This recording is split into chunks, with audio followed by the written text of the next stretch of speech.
Entrando em 3, 2, 1, acho. Ok, estamos em live. Olá, boa noite a todos e a todas. Bem-vindos ao Festival de Fotografia de Paranapiacaba. Meu nome é João Cuxa. Em nome da equipe de voluntários, gostaria de agradecer a participação, né, da Maria Ribeiro e da Fernanda Frazão. Muito obrigado por aceitar o convite. Obrigada a vocês pelo convite. Prazer conhecer a Maria também, virtualmente. Tivemos uma troca muito boa. Sim, boa noite, muito obrigada, muito bom estar aqui, muito bom conhecer a Fernanda, muito bom trocar com você, João. E é isso, vamos lá. Tá. A gente está, né, nisso que a Fernanda estava falando, a gente está isolados, né, dos corpos, né, em distâncias, cada um está no seu momento, né, mas espero que não, na relação do festival, a gente não pode estar na rua fazendo, ou no próprio na vila, a gente não está na rua, mas está tentando aqui na rede fazer essas conexões, trabalhando com as questões fundamentais do festival, que é imagem, educação, direitos humanos e meio ambiente. Eu queria fazer uma rápida apresentação, né, da Fernanda e da Maria, depois a gente parte para as apresentações. Fernanda Frazão é filmmaker e fotógrafa, trabalhou com diversas mídias como plataforma criativa para narrar histórias, realizou uma série fotográfica chamada Amazônia Lado B, em 2017. Em 2018, dirigiu o documentário Chega de Fio Fio, que fala sobre o assédio sexual contra as mulheres em espaços públicos e foi premiado e exibido em mais de 10 países.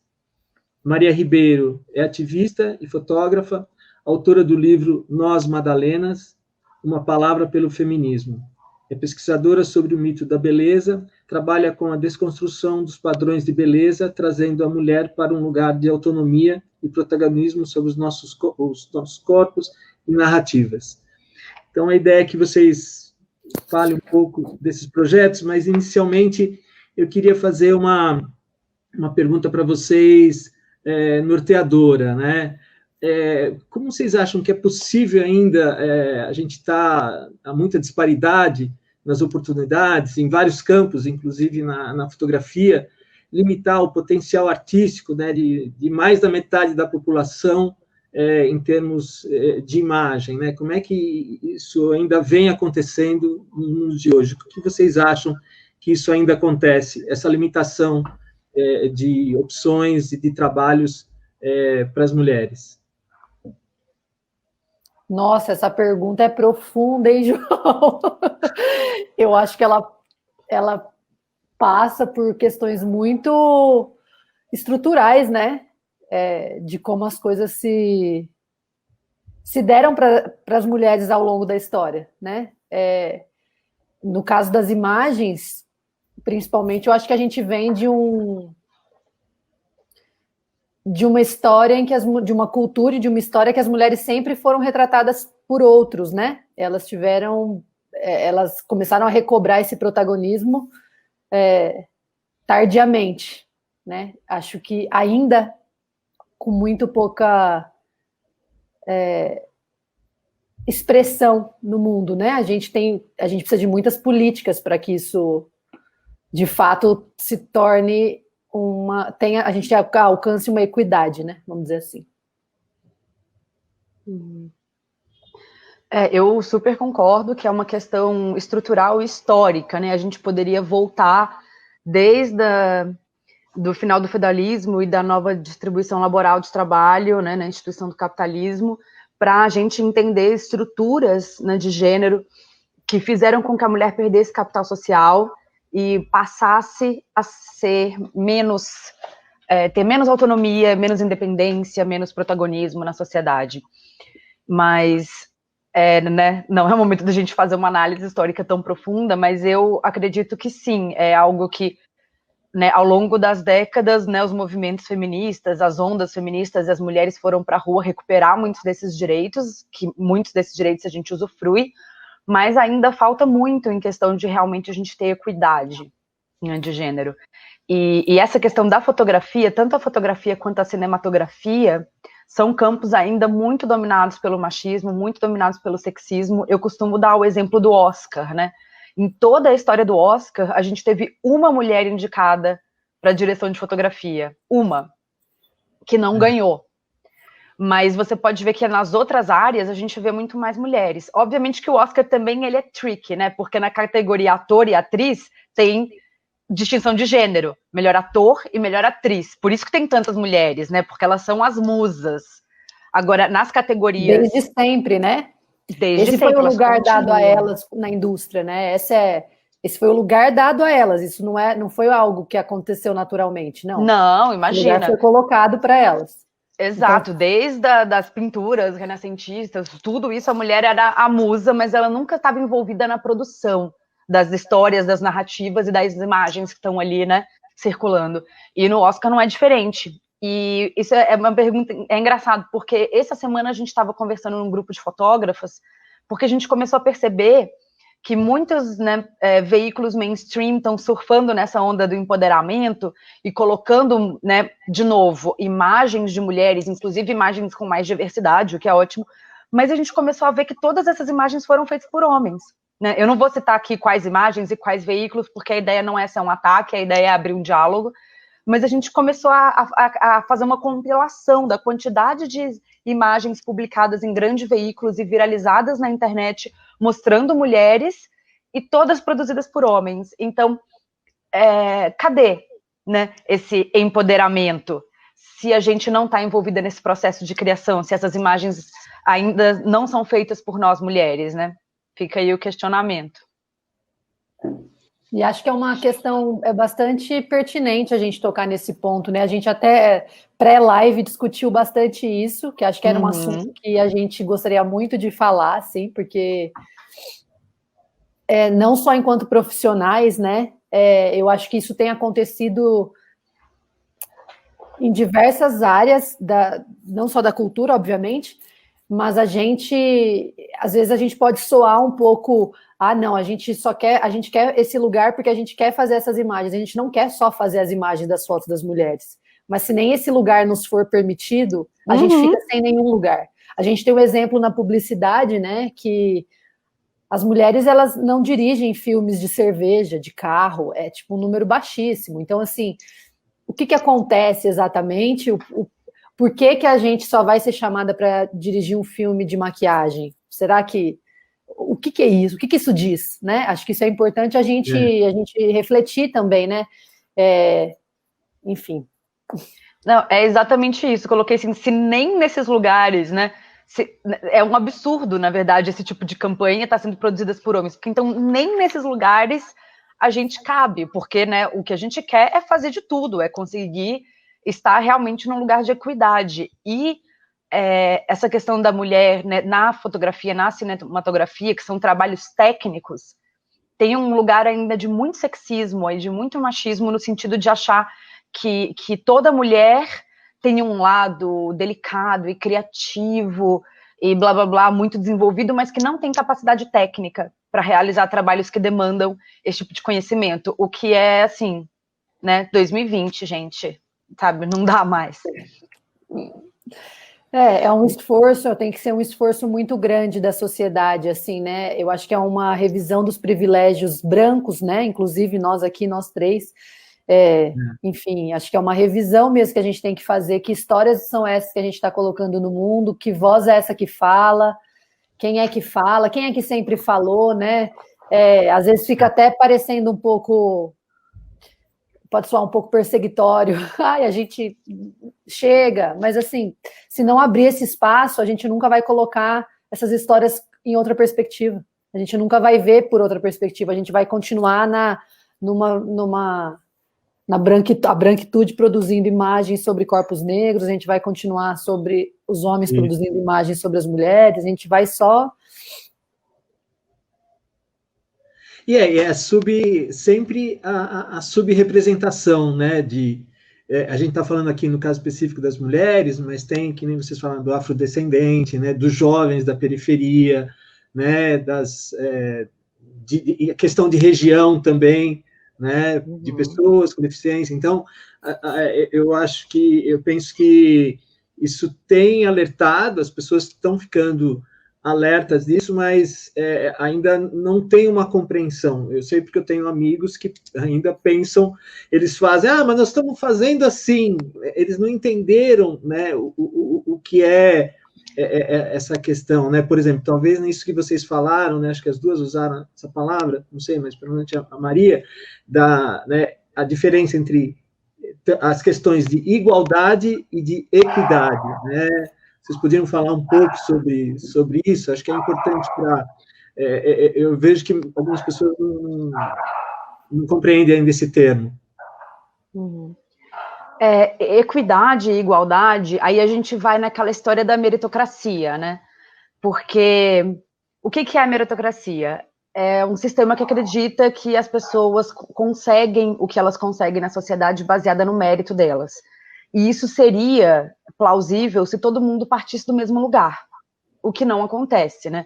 A gente tem aí inúmeros recortes de gênero, de classe, de raça, de localização geográfica, né, dentro do capacitismo, né, dentro da gordofobia, enfim, a gente tem aí uma série de interseccionalidades que fazem com que as pessoas não tenham as mesmas oportunidades, mesmo que elas tenham as mesmas capacidades.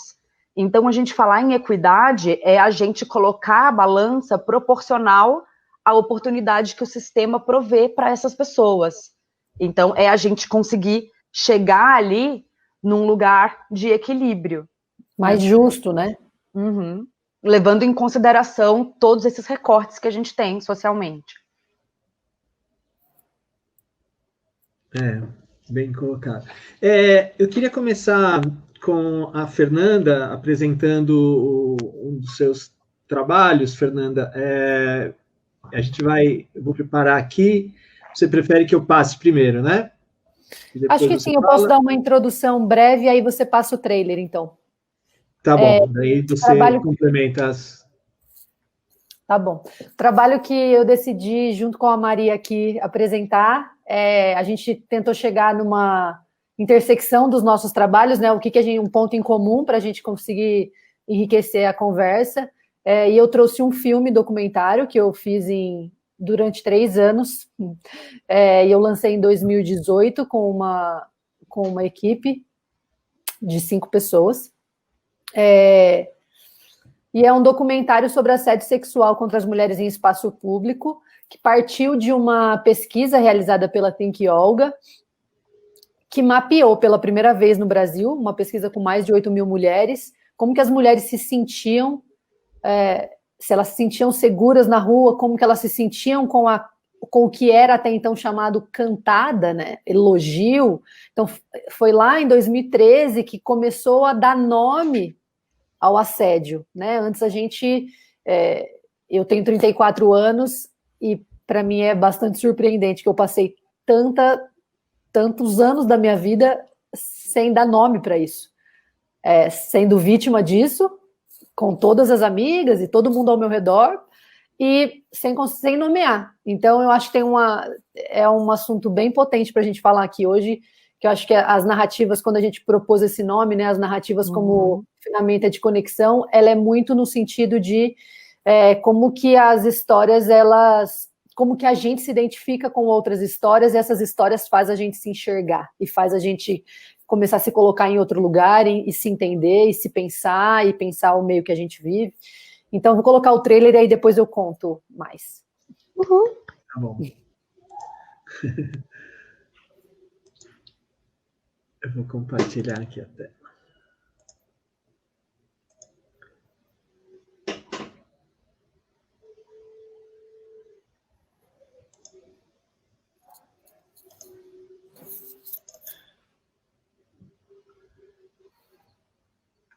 Se não tiver algum problema de som, vocês me avisam, tá? Mas acho que vai dar tudo certo.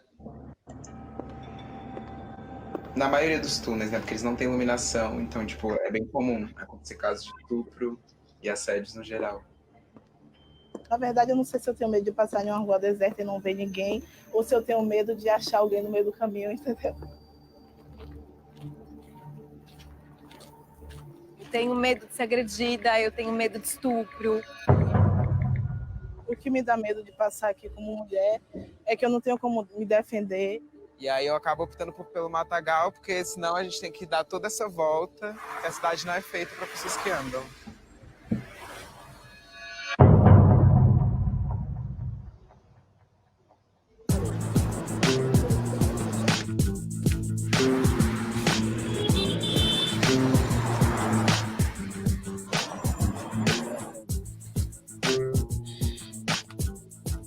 A gente acha que um homem mexeu com a gente ou que ele foi agressivo com a gente porque a gente tava com short curto ou porque a gente tava com decote mais saliente.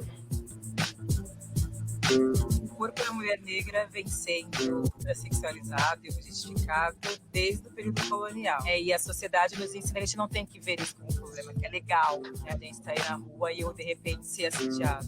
Para as pessoas pode parecer que nada está acontecendo, mas a gente sente, né? Esses olhares que te constrangem, e que constrangem só você, assim, o seu íntimo, né?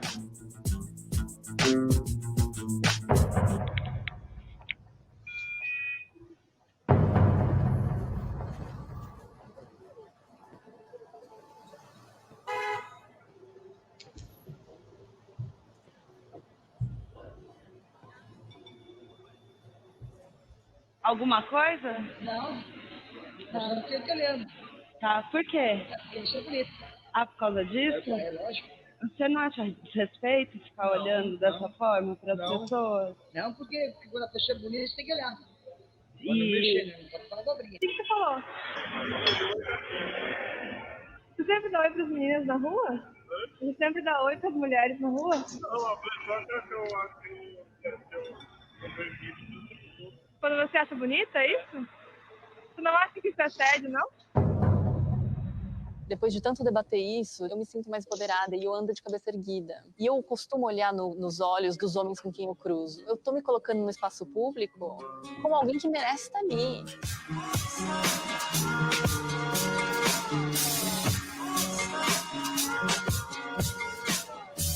Moça, olha o mundo à sua volta e olha a volta do seu mundo.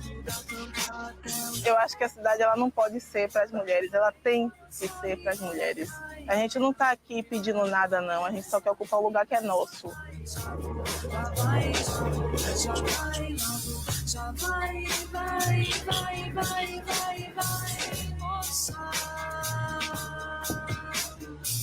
Muita força, moça, muita força.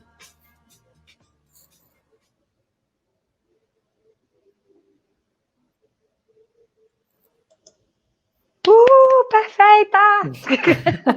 Eu sou muito fã, gente. Ai, que bom. Bom, vou contar um pouquinho, então, desse processo. Acho que a primeira coisa, né, a hora que eu leio, assim, que no final, que 1.200 pessoas fizeram esse filme acontecer, é uma alegria muito grande, porque isso foi uma das coisas que mais nos motivaram a crescer o projeto, né? A gente, em 2014, a gente fez um teaser. Eu e a Amanda, a gente conheceu a pesquisa e conhecia a Juliana de Faria, que é a criadora da Think Olga, a fundadora da Think Olga, e a gente propôs esse filme para ela, mas a gente propôs na ideia de fazer um curta-metragem. E a gente fez, vamos fazer um financiamento coletivo, tentar arrecadar um dinheiro, enfim, tentar colocar isso de pé. E a gente fez um teaser, né? A gente se apoiou muito no mapa Chega de Fio-Fio, que é um mapa que as mulheres podem marcar pins, um mapa colaborativo que as mulheres marcam lugares em que elas sofreram assédio, e aí a gente conseguia ter uma ideia visual, assim, de que lugares eram mais perigosos para as mulheres e tentar entender o porquê. Então a gente acabou indo em algum desses pontos em São Paulo e a gente conversou com vários homens na rua, gravou, enfim, e a gente fez um teaser, e esse teaser, ele viralizou, assim. Em 24 horas, a gente tinha batido a meta que a gente tinha pedido, e aí foi uma coisa muito surpreendente, e eu acho que aí a narrativa, enquanto conexão, ela é algo muito potente, porque foi naquele momento que a gente falou, tem mais gente querendo que essa história exista, não é só a gente. Né? Acho que aí revelou a potência que tinha, E a gente decidiu deixar a campanha mais 3 meses, 3 meses? Acho que era 3 meses, não lembro agora exatamente, mas a gente deixou ela mais um período no ar, só que aí a gente mudou e resolveu fazer um longa-metragem. E aí a gente deu um passo maior que a perna. E aí a gente... Típico. Mas enfim... Se folga, assim, né? Mas ao mesmo tempo eu falei, gente, essa história ela é complexa, ela rende muito, ela tem potencial e as pessoas querem ver, então vamos colocar isso no mundo. E aí no fim a gente arrecadou R$65 mil e a gente fez esse filme com esse dinheiro apenas. Então assim, eu todas as vezes agradeço demais essas 1.200 pessoas, cada um que deu o dinheiro que foi, sabe assim, que deram R$10, e esse dinheiro ele colocou esse projeto de pé. Então, eu fico muito feliz, assim, de perceber como tem histórias e tem coisas que a gente ainda tem muita potência para falar, e essas histórias precisam existir no mundo, e elas vão achar o seu jeito de existir, seja com financiamento coletivo, não depois desse financiamento, enfim, a gente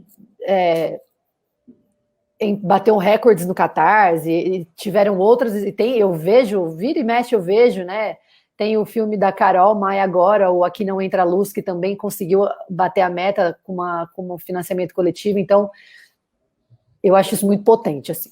Então, colaborem, se eu puder falar isso, colaborem com esses projetos, que esses projetos, eles precisam desse apoio, sabe? E a gente quer usar isso como instrumento, né, no fim das contas, que... Aí, bom, enfim. Fizemos o Chega de Fio-Fio, contamos a história de 3 personagens, o que levou a gente a escolher essas 3 personagens foi uma mistura aqui de situações, né? A gente queria retratar lugares diferentes e entender o assédio em lugares diferentes, então, como que ele se dá numa cidade que foi planejada, numa cidade como Brasília, que se foi planejada, mas que não é para pedestre, né? E que, enfim, depende de carro totalmente, tem os túneis, tem diversas situações. Então a gente escolheu, aqui a gente trabalhou com a Rosa, que é uma personagem, uma artista muito potente, assim, usou o óculos com câmera escondida numa performance na rodoviária e fez uma performance maravilhosa, assim, que toda vez que eu assisto é um dos pontos que eu mais me emociono no filme, assim, porque a Rosa é uma mulher trans e ela usa o óculos nessa performance para questionar o lugar do corpo dela, né? Que o corpo dela é atacado de todas as formas. E aí ela vai até a rodoviária de Brasília, e tira a blusa, e aí várias pessoas começam a xingar muito ela, né? Ofender, violentar demais. E ela faz uma pergunta, né? Se o Estado não me reconhece como mulher, meio... Se o Estado não me reconhece, como que ele vai me prender, né? Porque se ela tira a blusa, mas o Estado não reconhece ela como mulher, como que a polícia prende ela? E isso é incrível, assim. E aí, no fim, várias mulheres vêm abraçar ela, e isso, nossa, me arrepia até hoje, só de... Eu acho muito potente. Então, acho que aqui em Brasília a gente teve essa história, e a gente teve a Tereza, que é uma professora de história em São Paulo, e que usa a bicicleta como meio de transporte. Então, também tem uma experiência numa cidade tão grande, né, como São Paulo, mas uma outra experiência, né? E aí, eu também sou ciclista, então várias coisas, várias camadas diferentes podem surgir, né, dessa experiência.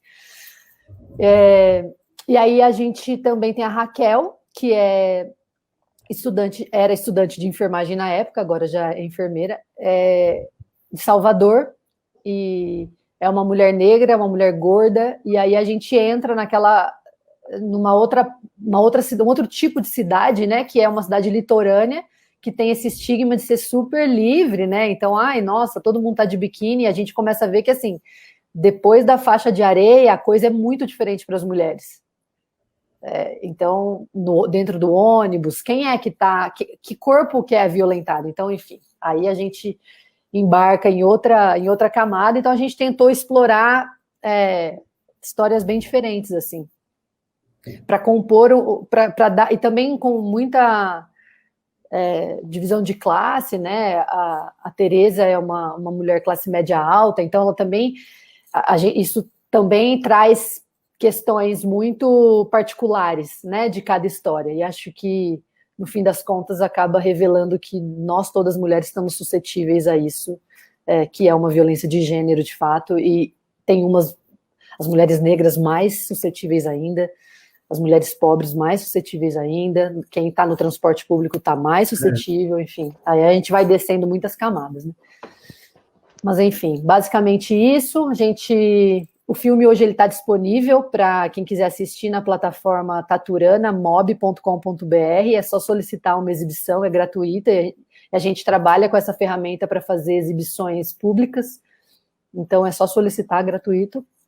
E o filme, ele teve uma história, assim, muito satisfatória, sabe? Tenho muito orgulho da história que ele criou, porque a gente pensou em fazer esse filme, eu acho que ainda mais sendo um financiamento coletivo e público, né? A gente pensou, nossa, vamos construir uma ferramenta e vamos entregar isso de volta para as pessoas, e que esse filme seja usado em escolas, em instituições, que esse filme seja uma ferramenta mesmo para a gente conseguir abrir discussões, né? E esse filme fez todo esse caminho, assim. Então, além de estrear no cinema, ele existe ainda, ele circula muito em escolas, em ONGs, em coletivos, ele circula em faculdades, no Brasil e fora, assim. Então ele tem uma vida muito generosa. É uma coisa muito generosa. O que mais? Algumas perguntas, se quiserem fazer? Eu vou fazer, mas deixa eu mostrar aqui o site, só compartilhar aqui o site rapidamente, só para as pessoas também verem.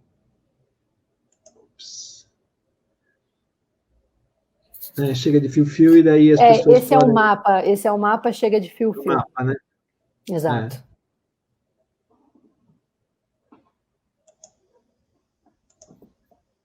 Sim, não sei se a Maria quer fazer algum comentário? Nossa, sobre... Você pegou muito surpresa agora. Eu conheço o projeto, né? Eu conheço a Júlia e tudo. E eu sou muito fã. Eu lembro de quando teve a campanha, que foi nessa viralização, que bateu os recordes, a gente ficou muito feliz. O filme, ele é incrível, ele é didático, e ele chegou num momento em que a gente estava precisando que ele fosse, né, didático dessa forma. E é um trabalho fundamental, assim, necessário, e a gente só agradece por ele ter sido feito, realmente. Acho que o filme, ele acaba sendo... Todas as exibições, assim, as mulheres... Tinham muitas mulheres que choravam e que vinham contar suas histórias. Os debates pós-filme eram sempre muito ricos, assim. Então, eu também fico pensando como que as narrativas, elas... que agora, enfim, né, isso foi em 2018, eu acho que a gente está avançando muito rápido em como a gente produz, em como a gente consome conteúdo, né, e que tipos de conteúdo estão nas telas, também acho que tem isso. Mas eu acho que o filme, ele acaba sendo um instrumento de cura, assim, porque quando você ouve outra mulher relatar o que ela passa e ver retratada, eu recebia, a gente foi fazer algumas exibições e eu recebia muitos feedbacks, assim, das mulheres falando, eu estou muito feliz de ver uma mulher gorda retratada nesse filme, de me identificar, de ver que tem um espaço para mim, porque eu acho representatividade, né, gente? Porque eu acho que a gente era muito, a gente estava muito carente disso, e talvez a gente ainda esteja muito carente ainda, a gente precisa pensar sobre isso, sabe? A gente precisa entender que como que a gente constrói esse imaginário, né? E que imagens a gente reforça, o que a gente coloca, o que a gente narra, né? Eu nem estou falando só de documentário, não. Eu acho que tem ficção e, enfim, tem projetos fotográficos. Eu acho que imagem de forma geral, né? Acho que a imagem, a gente sabe que o nosso cérebro interpreta uma imagem com uma velocidade muito mais rápida do que ele interpreta um texto. Então, o que essas imagens estão falando, né? O que essas imagens estão, de fato, comunicando, de que lugar que elas vêm, sabe? Acho que isso são questões que a gente precisa sempre ter em mente, né? Porque elas acabam funcionando mesmo como um portal para outras mulheres de conexão, que eu acho que aí entra bastante no trabalho da Maria, sabe? Que quando a gente vê essa outra mulher e retratada de uma forma humanizada, que eu acho a gente pode sentir isso, sabe? Eu acho que essa é a grande diferença. Eu lembro que, não sei que ano, acho que 2018, não sei, teve um fotógrafo que ganhou um edital, porque ele está fazendo um trabalho sobre vaginas. Ele é um fotógrafo que tem uma história no nu feminino, né? E assim, isso causou uma revolta entre as mulheres, a gente se revoltou de verdade, a gente se revoltou e ele foi acusado. Sim, teve manifestos, né? Teve manifestos. Grupos coletivos. Porque acho que é um pouco isso, né? Não é que ninguém pode mais fazer. Mas enquanto a gente não estiver podendo fazer, como que essas outras histórias vão estar sendo contadas por uma voz masculina, sabe? Então, assim, a gente está muito longe de chegar nesse lugar. E a gente sabe quando é isso que eu estou falando do trabalho da Maria. Quando você bate o olho, eu sei que tem uma humanidade ali, tem um olhar ali que eu sei de onde ele vem. Então, assim, as mulheres, a gente tem... É lógico que a gente vai contar a história do nosso lugar, né? Da nossa perspectiva. E ela é diferente, porque os nossos códigos são outros, o jeito que a gente interpreta o mundo é outro. Isso, não é, ai, nossa, uma disputa, não é algo técnico que a gente consegue colocar. Não, uma pessoa que vem da periferia, ela expressa visualmente uma coisa, uma pessoa que vem da classe alta expressa outra. E isso tudo são camadas que eu acho que a gente tem que levar em consideração, né? Porque enquanto a gente estiver num meio elitista, machista, branco, a gente está reforçando desigualdade, a gente está reforçando racismo e, enfim, a gente continua nessa lógica. Então, machismo, enfim, acho que é legal da gente pensar a imagem com essa potência, né?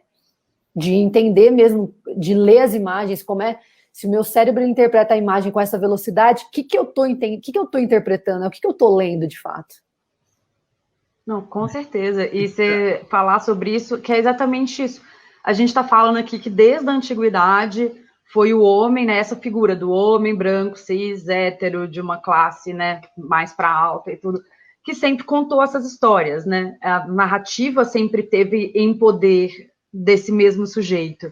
E agora a gente precisa de pluralidade, né? Então, por que a gente vai ter o mais do mesmo sobre o mesmo assunto, né? E ao mesmo tempo, o que eu vejo, né? Porque aí sempre vem, né? Ai, mas agora eu, fotógrafo homem, não posso mais fotografar mulher.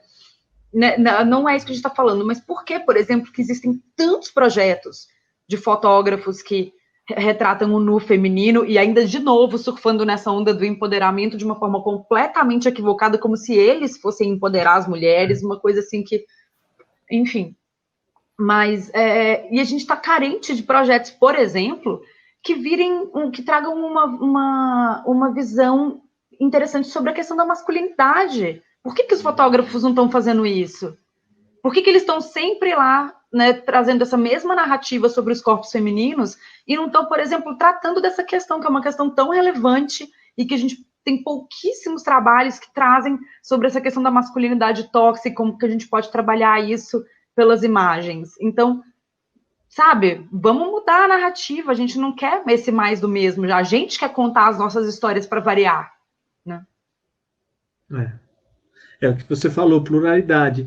Eu tenho um dado aqui, em outras pesquisas que eu fiz e estava levantando agora, né, as guerrillas girls, né, que são ativistas, né, americanas, numa campanha, fizeram uma campanha com outdoors em 2012, elas fizeram uma pesquisa no Metropolitan, um museu de Nova York, dizendo que 6% as mulheres eram 6% das artistas da sessão, né?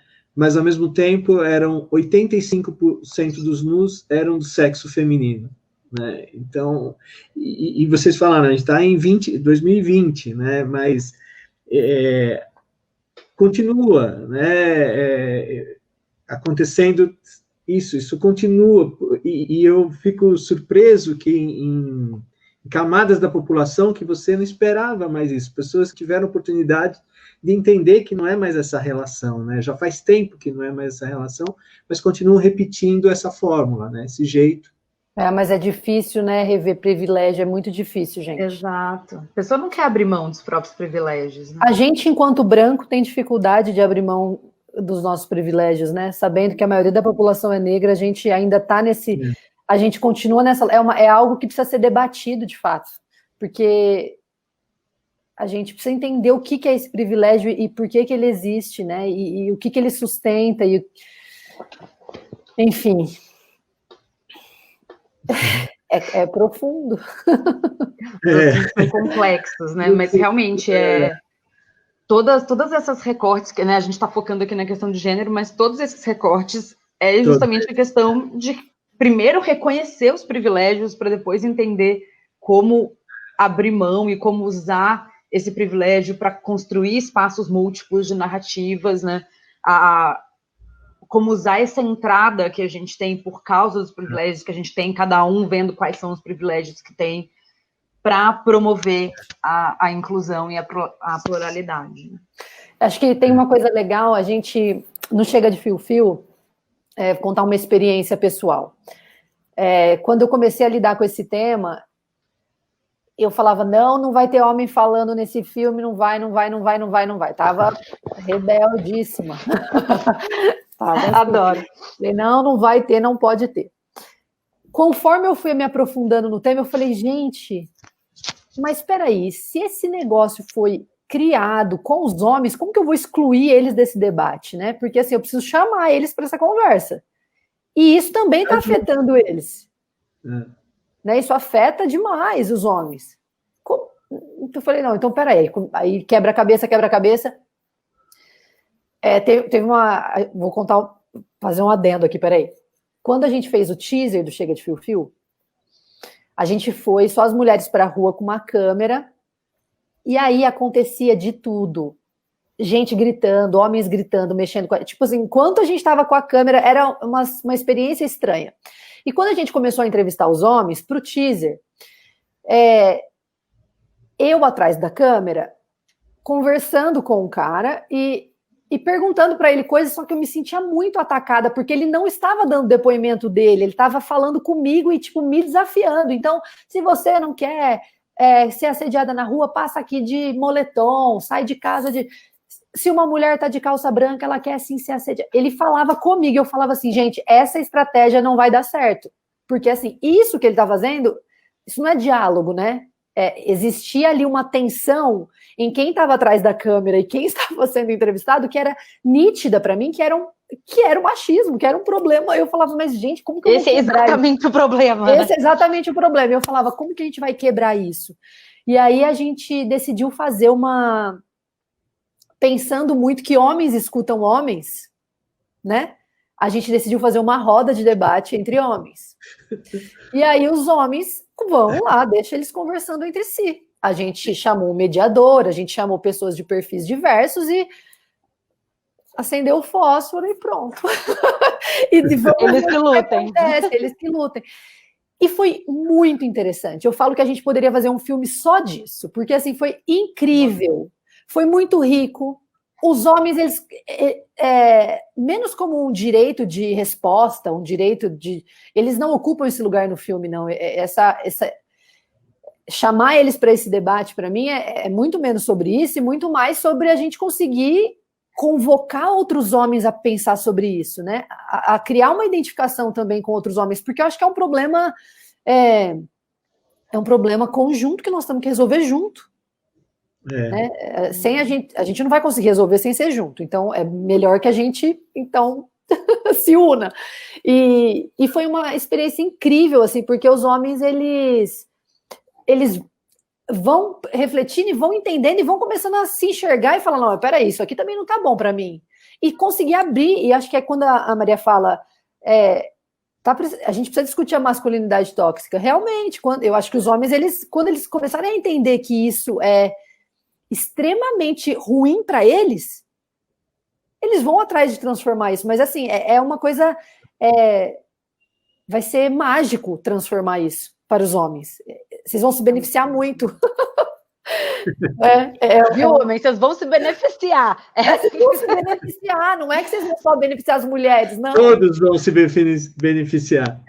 É um ganha-ganha. Todos e todas, e eu acho que isso envolve também muito uma falta de consciência, como, né, em todos os outros recortes, mas também de gênero, a falta de consciência dos homens da realidade das mulheres.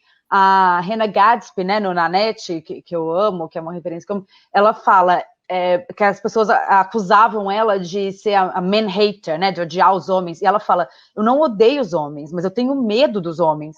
Se, por exemplo, eu entro num lugar e eu sou a única mulher, eu fico tensa, eu me sinto medo. E se você acha que isso é incomum, você não está entendendo a realidade das mulheres da sua vida.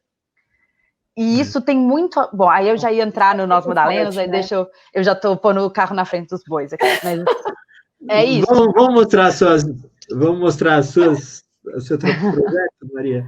Vamos lá. A gente aproveita já esse gancho. Você quer falar um pouco antes ou a gente mostra as imagens antes? Pode mostrar antes. Tá bom.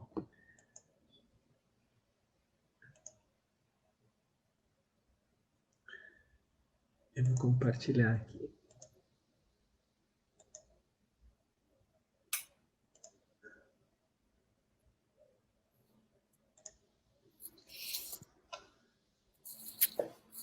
Eu vou passando, você quer comentar alguma coisa ou não, Maria? Como é que você prefere? Eu posso ir falando enquanto isso, então. Tá bom. Bom, essas imagens que vocês estão vendo são imagens de um projeto chamado Nós Madalenas, uma palavra pelo feminismo. E é um projeto que partiu do princípio que cada mulher iria escolher uma palavra que representasse o feminismo dentro da vida dela. A gente ia escrever essa palavra com batom no corpo e criar uma imagem. Essa, por exemplo, é uma imagem, né, inquietude. Que, né, a gente veio com uma ideia X e a foto acabou virando uma foto Y. E essa é uma das fotos que foi mais compartilhadas e mais viralizaram e mais, né, circularam aí pelo projeto, porque ela se tornou uma imagem muito interessante, né, a forma como ela criou vida. Aí a ideia era que, né, cada mulher trouxesse uma subjetividade, né, importante na narrativa, que cada uma realmente estivesse falando de si. Então, as fotos, elas, né, procuravam identificar a melhor forma de passar a mensagem que cada mulher estava querendo trazer, assim, querendo expressar. Eu amo essa foto.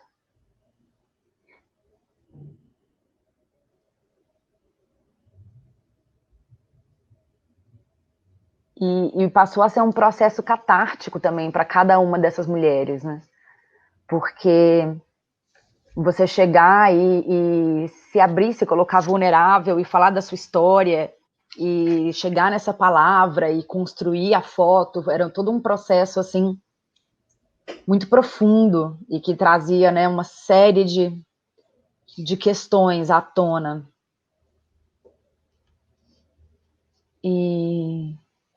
Essa aí foi na primeira sessão do projeto. E esse projeto, ele surgiu, na verdade, como uma válvula de escape minha, assim. Porque eu me formei, eu comecei a trabalhar com publicidade, né, fazendo assistência de câmera, e fazendo assistência para fotógrafos de moda e de publicidade também, e eu comecei a, entre outras coisas, acompanhar os bastidores que criam as imagens, né, do feminino, ou dos padrões estéticos, né, todas as imagens femininas que a gente consome, né, na mídia. E eu percebi que essas imagens e as mensagens que eram sempre transmitidas através dessas imagens, basicamente faziam com que milhões de mulheres no mundo inteiro, eu inclusive, se odiassem, né, odiassem os próprios corpos, odiassem a forma que a gente se relaciona com a gente mesma, a forma que a gente se projeta no mundo. eu, né, jovem, aquelas, assim, né, entrando em contato com o feminismo e querendo entender sobre todas essas coisas. E eu fiz esse projeto inicialmente com amigas, assim, porque eu precisava fazer alguma coisa que fosse significativa para mim. E esse projeto também acabou tendo uma pequena viralizada, assim, na internet. A Jarid foi a primeira pessoa que escreveu sobre ele, no Questão de Gênero, que era uma coluna que ela tinha na revista Fórum. E aí isso saiu em vários veículos e foi muito inesperado, porque as pessoas começavam a me mandar e falar, Maria, é você? Maria, isso é seu? E eu falava, uai, gente, o que está acontecendo? Aí, eu ia falar se não tinha mais imagem. Isso, movimento, né, por exemplo. Então, a gente queria que, né, a foto passasse uma ideia de movimento, que conversasse com a palavra, que conversasse com o que era o feminismo na vida dessa mulher. Então, era todo um trabalho, assim, né, de sincronização da mensagem. E foi o meu primeiro projeto, né, foi a primeira vez que eu fotografava sozinha, e acabou que eu me envolvi muitíssimo, né, nesse projeto, e nas narrativas, nas histórias de todas essas mulheres, e acabou que, para mim, se tornou fundamental que elas pudessem falar sobre elas mesmas, né, além da gente ter esse conjunto da foto que foi construída em conjunto, que foi criada, né, da forma mais humana possível, né, eu inclusive criei o meu próprio processo de fotografia de mulheres a partir desse projeto, porque eu comecei a sentir que o que a gente tinha não era suficiente, né, não para, né, para fazer coisas publicitárias, moda, sim, mas para fazer uma abordagem mais profunda da individualidade de cada mulher, não. Então eu comecei a criar um processo mais humano, mais acolhedor possível para produzir essas fotos, mas a gente começou a mergulhar muito na história uma da outra, né? As mulheres mergulhavam na minha história e eu mergulhava na história delas, e acabou que esse projeto se tornou um livro, que também teve uma parte de financiamento coletivo, né? Me identifico, né, mas como eu estava fazendo muito sozinha, foi uma história, foi bem difícil, um monte de problemas, um monte de questões, mas a gente pagou a gráfica, né, com o valor desse financiamento coletivo, centenas de pessoas, né, que contribuíram, maravilhosas. E no livro, então, o projeto eu encerrei com 100 pessoas, né, 100 mulheres fotografadas, e, né, mulheres de diferentes, né, cores, diferentes corpos, diferentes contextos, diferentes idades, mulheres deficiente físico, né, mulheres mais velhas. Então, teve uma pluralidade muito grande ali. E as histórias dessas mulheres foram contadas nesse livro por elas mesmas, né? Cada uma mandou um depoimento em primeira pessoa, compartilhando o que ela se sentia confortável em compartilhar sobre a própria história e a relação com a palavra que ela escolheu para fazer a foto. Então, foi muito pensado, assim, como um movimento para trazer a mulher para esse lugar, assim, para esse lugar de narradora, de sujeito, de protagonista dessa imagem, dessa mensagem, desse texto, de tudo aquilo que estava sendo transmitido a respeito dela, né? Tirar esse lugar da gente ser objeto de uma criação alheia, né? De uma criação que não é nossa, para a gente realmente assumir esse lugar de sujeito, de autonomia, de criação juntas.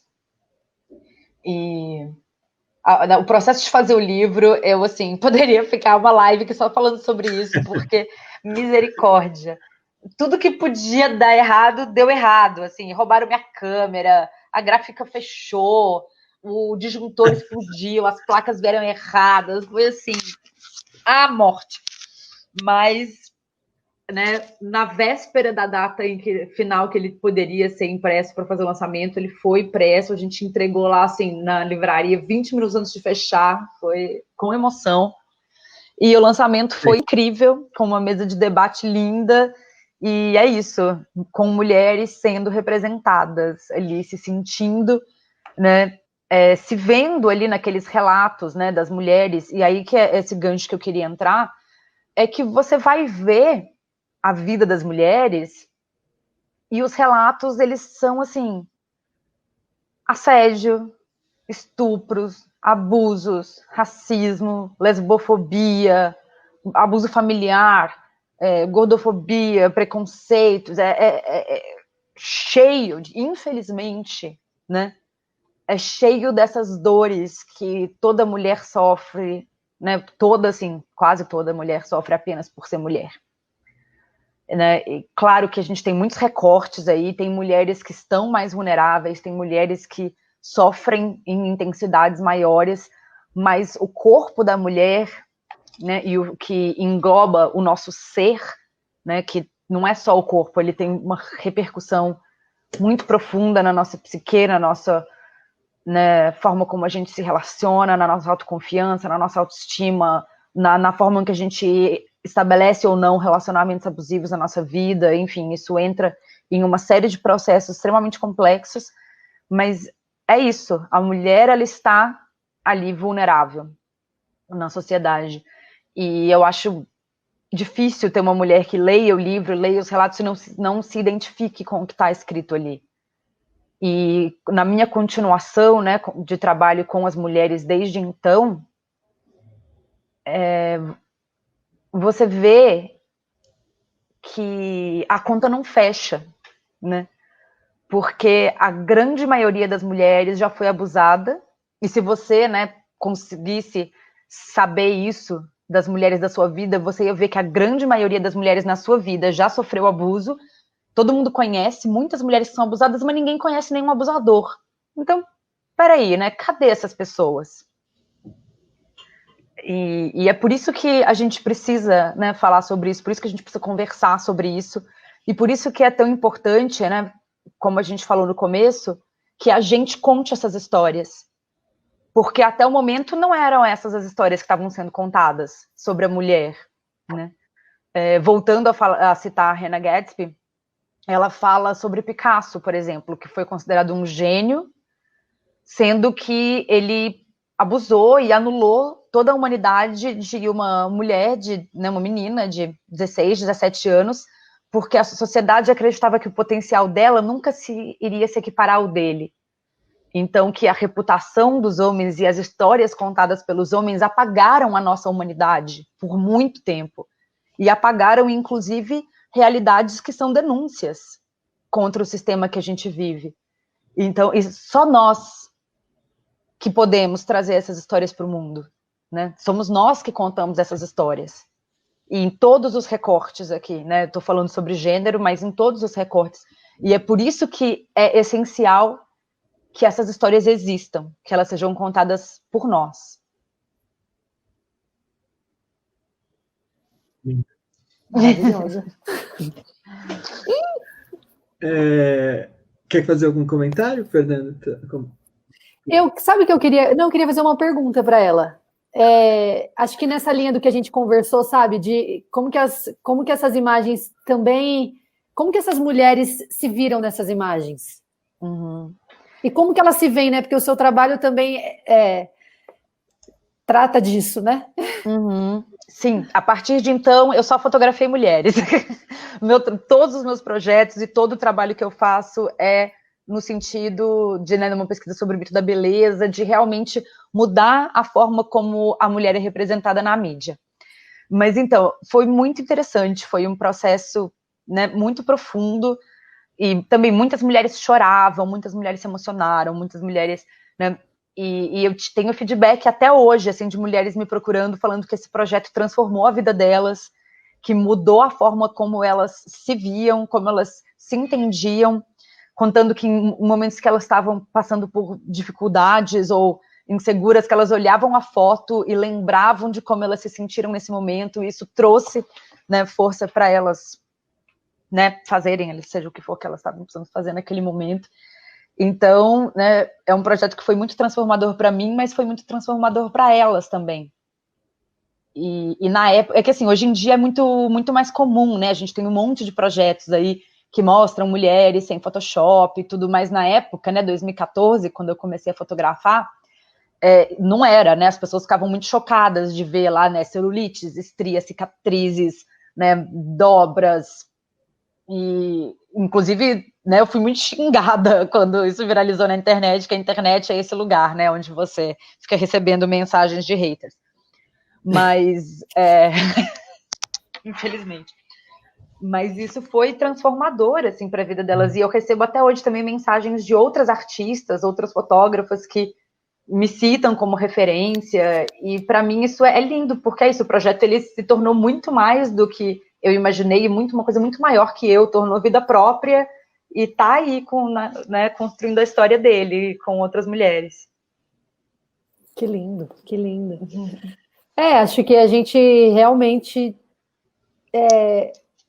está usando das imagens, acho que é um pouco do que a gente falou bastante, né? Como que a gente usa as imagens também para se conectar, né? Porque acho que ela tem esse poder, tem essa potência, e é muito menos sobre você. Eu acho que esse processo que você trouxe é muito lindo, porque ele é muito menos sobre eu vou me apropriar da imagem de alguém. Não, vocês vão construir essa imagem juntas e a imagem ela transpassa a materialidade, né?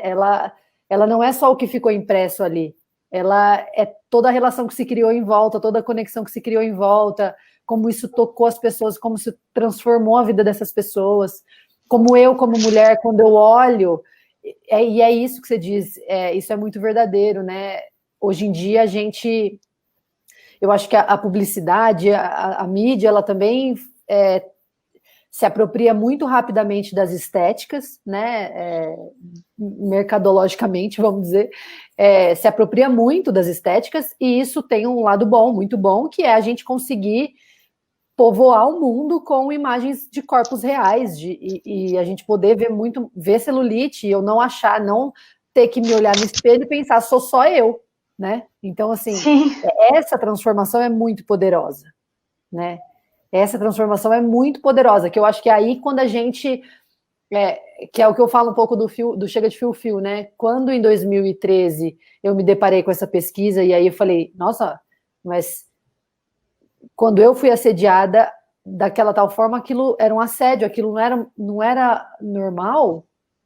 E aí você fala, gente, mas aí você conversa com uma, fala, eu também. Isso é um poder, gente, isso é uma liberdade, isso é um alívio, porque são esses pequenos inputs que vão criando muitos traumas, muitos nós dentro da gente, né? Muito, e a gente fica num lugar muito solitário, achando que nós somos o que o sistema nos taxa, de loucas, de histéricas, de esquizofrênicas. Eu nunca vou esquecer o alívio que eu senti numa desses meus primeiros contatos com um feminismo, assim, no coletivo. Era um grupo de Facebook, assim, alguém falando um negócio, eu falei,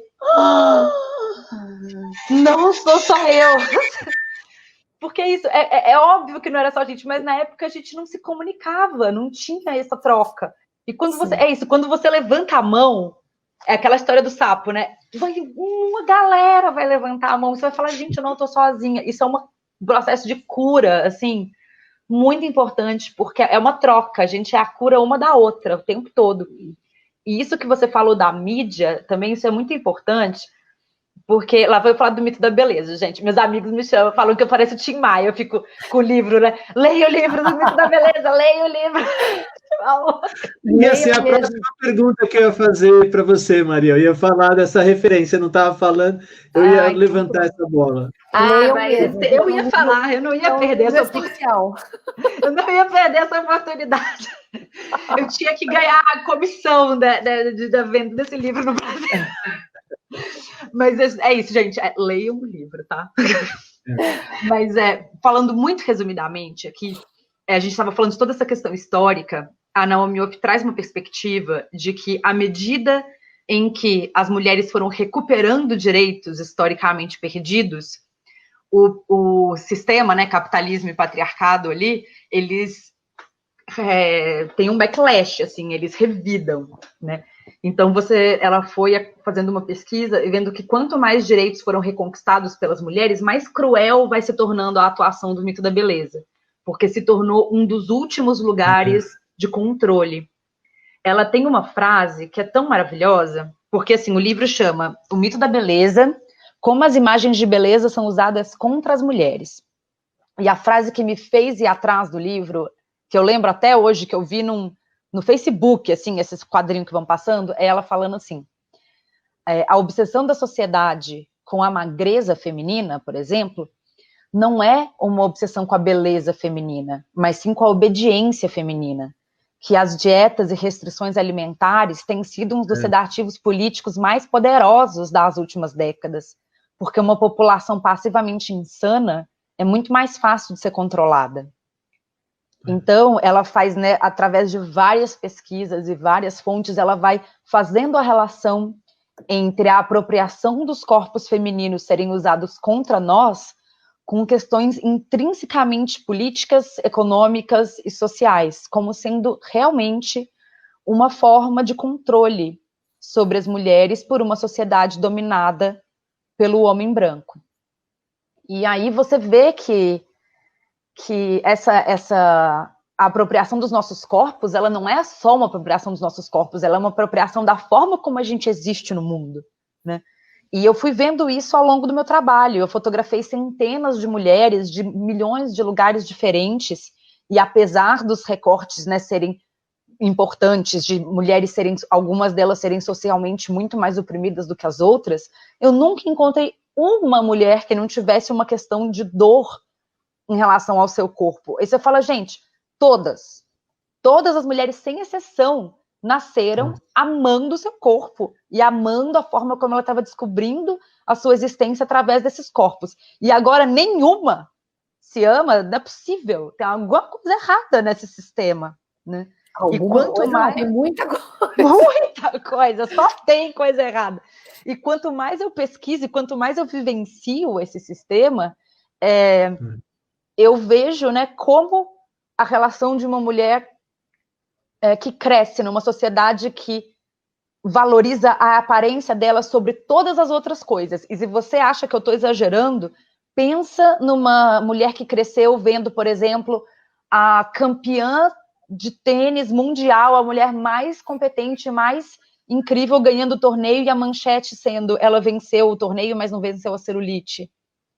Vendo uma mulher performance fazer a maior abertura do Super Bowl da década, né, e a manchete ser sobre a dobra na barriga dela. Qual que é isso? Não é só o que aquela imagem passa, não é só o que aquela mensagem passa na mídia, aquela mensagem passa que não importa o que você conquiste, não importa quão talentosa, tão competente, quão incrível você seja, não vai ter nada que importe tanto quanto a sua aparência. E aí, além de inalcançável, né? Esse é o pior. Exato. Além de colocar a aparência num patamar de uma importância absurda, só que tem um detalhe: você nunca vai chegar lá, nunca vai estar bom.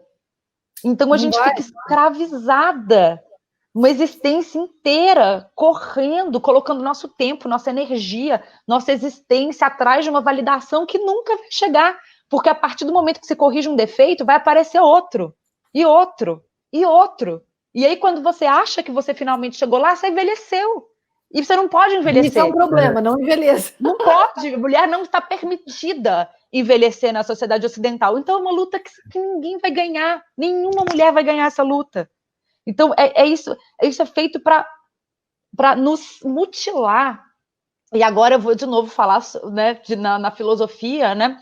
A Federici, ela prova que as mulheres sempre tiveram à frente de todos os movimentos mais revolucionários da história, questionando, protestando, e que com, né, a distribuição laboral do capitalismo, o Estado fez questão, inclusive, de patrocinar a caça às bruxas para que a mulher perdesse capital social, para que a sociedade aceitasse com mais facilidade um sistema de exploração capitalista.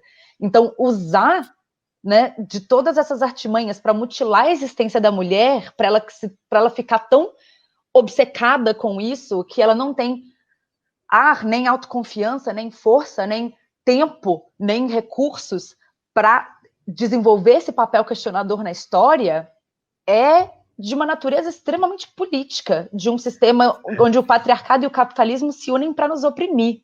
Nossa, não paro de falar, né, gente? Desculpa, é que eu me empolgo. E ainda, citando esse livro aí, Caliban e a Bruxa, ainda a gente...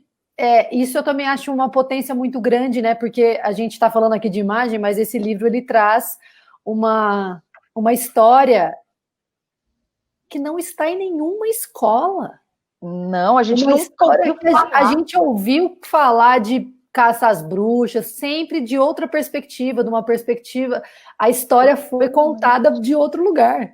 E isso é muito Do mesmo poderoso, lugar de né? sempre, né? Do mesmo lugar de sempre. Então, acho que as narrativas como conexão, elas caem aqui de novo, que é quando uma mulher conta, e ela conta dessa perspectiva, eu falo, pera, opa, é uma identificação imediata, né? Porque acho que a gente fala muito isso para o capitalismo decolar, de fato, o que eles precisavam fazer é aumentar a mão de obra. Como que eles aumentavam a mão de obra?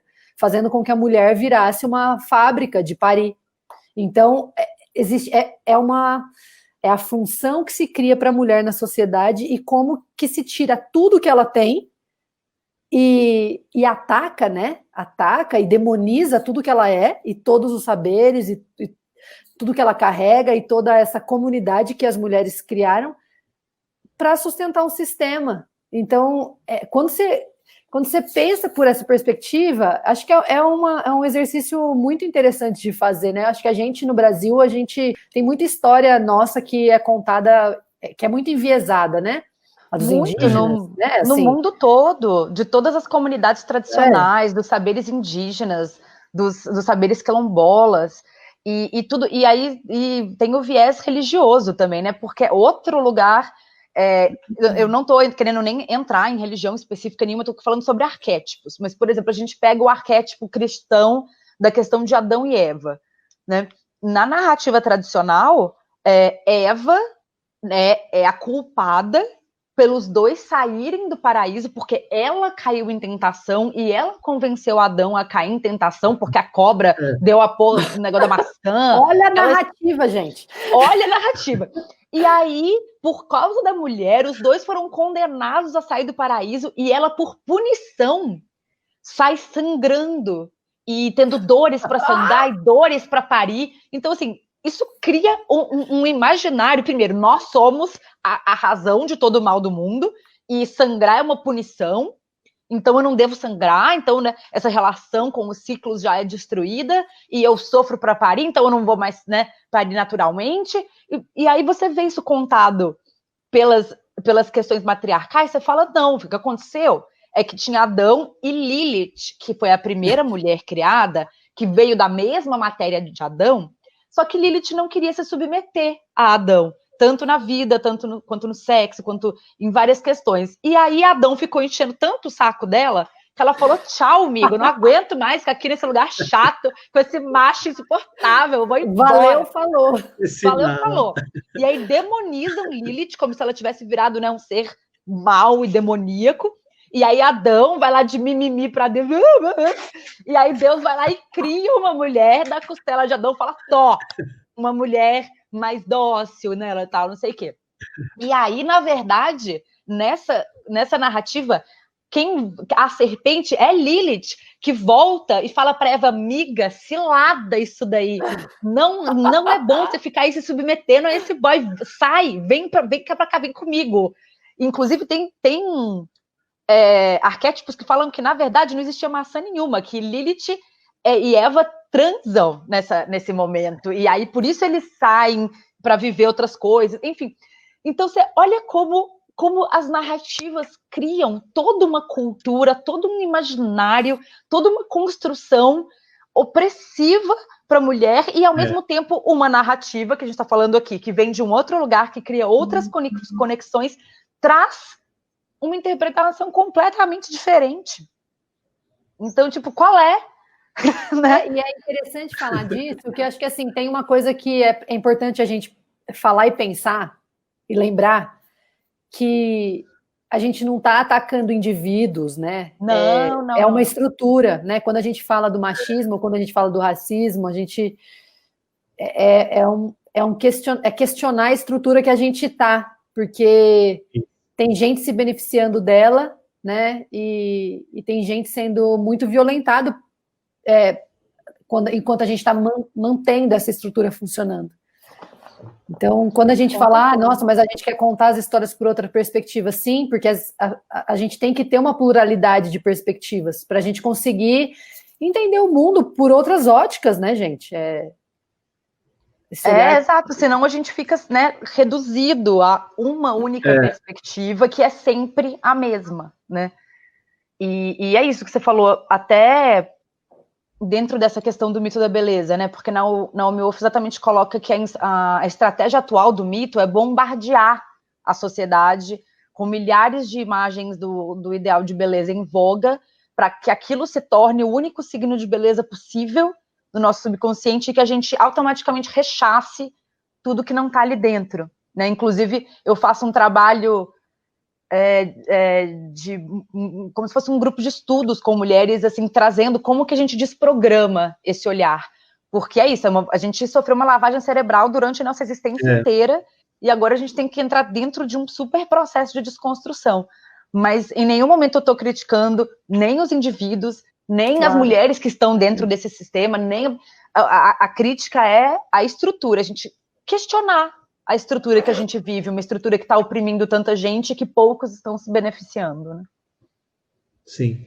Nesse sentido, tem uma amiga minha que fala muito, né, você falou dessa descolonização do olhar, né? Essa forma de... Foi tudo colonizado para ser dessa forma, e tudo relação sempre com poder e dinheiro.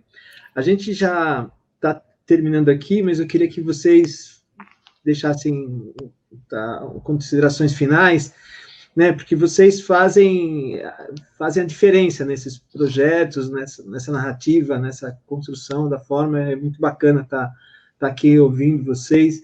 E como vocês acho que podem incentivar outras pessoas a fazerem essas narrativas? Que mensagem vocês poderiam deixar para quem está ouvindo, pensar em incentivar essas pessoas a construírem as suas próprias narrativas, né, para desconstruir essa colonização? Olha, eu acho que a primeira coisa que eu queria falar é para as instituições, para quando a gente for votar, a gente sempre pensar nesse desmonte da cultura, sabe? Porque para a gente conseguir ter uma pluralidade de vozes, a gente precisa de incentivo, a gente precisa de dinheiro, né? Senão a gente vai sempre ficar no lugar do artista da elite. A elite, ela é composta por um grupo que a gente sabe qual é, então para a gente sair desse lugar, a gente precisa de políticas de cultura, a gente precisa de incentivo para a cultura, a gente precisa de editais, de bolsas, a gente precisa de festivais, a gente precisa que esses trabalhos eles tenham um lugar, não é porque hoje a gente tem o Instagram, a internet, que a gente coloca o trabalho lá, que esse trabalho ele não custa e que a gente também não tem que investir para produzir e na nossa formação intelectual e na nossa busca, enfim. Então, acho que acho que fomentar o trabalho de mulheres e de grupos minoritários é algo muito urgente, né? Acho que no momento que a gente está vivendo no Brasil, a gente acaba tendo fica a elite consegue produzir e a minoria fica brigando pelas migalhas que tem.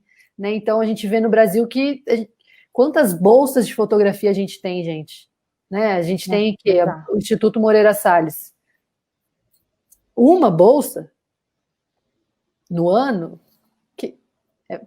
Isso uma coisa... irrisório. Não dá para conversar, não dá para considerar isso. Isso é muito pouco, né?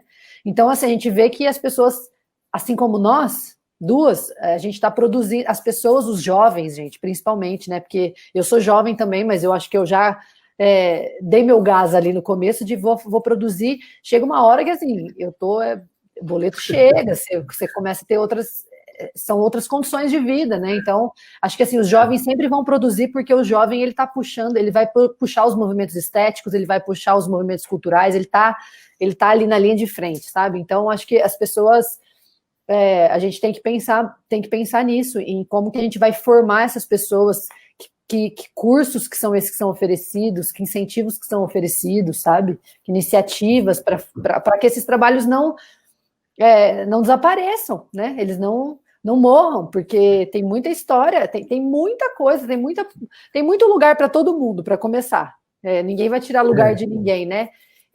Só que a gente, enquanto sociedade, a gente deveria ter não só o desejo, mas a responsabilidade de querer consumir narrativas plurais, querer ver filmes de outros lugares, querer ver filme do Brasil. Que filmes são esses que estão sendo produzidos? A gente fica vendo, a gente é muito norteado pela cultura norte-americana, eurocentrismo. Então, assim, o que está sendo produzido na América Latina, sabe? Tem trabalhos incríveis. Eu acho que eu posso citar até o Fotofêminas aqui, que é um grupo de mulheres da América Latina, de fotógrafas da América Latina, que tem trabalhos, gente, incríveis, assim. E que está aí, né? Não é só o Brasil que está nessa condição. A gente da América Latina, a gente está patinando, a gente vai ter um gap de produção. Então, acho que eu diria para a gente tentar não parar, quem puder, né? Não parar e produzir do jeito que der, e faz financiamento coletivo e coloca essas histórias no mundo, mas principalmente quem está nos lugares de poder, que consiga abrir brechas para essas pessoas produzirem, porque sem isso... Exatamente.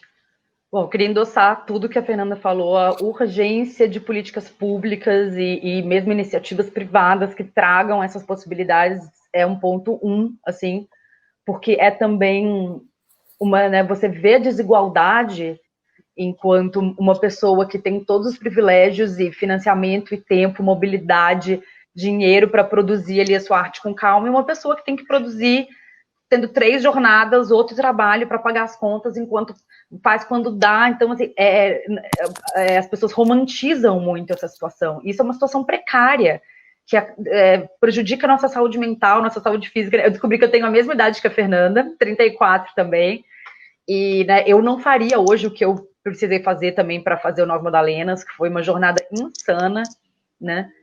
E eu não acho que isso deve ser romantizado. Eu acho que a gente precisa ter condições para trabalhar com sanidade, com tranquilidade, pagar as contas no final do mês e fazer o nosso trabalho. E também, isso que, né, que ela comentou também no final, que é a gente buscar consumir cultura plural, porque o que é mainstream, o que é Netflix, o que é blockbuster, chega em vocês sem você ter que fazer nenhum esforço.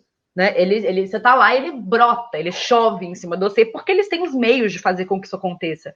Agora, as narrativas, né, plurais e de grupos menos favorecidos, cada um tem que ter essa iniciativa de procurá-las, porque a gente não tem os meios sociais e econômicos para fazer a distribuição em massa.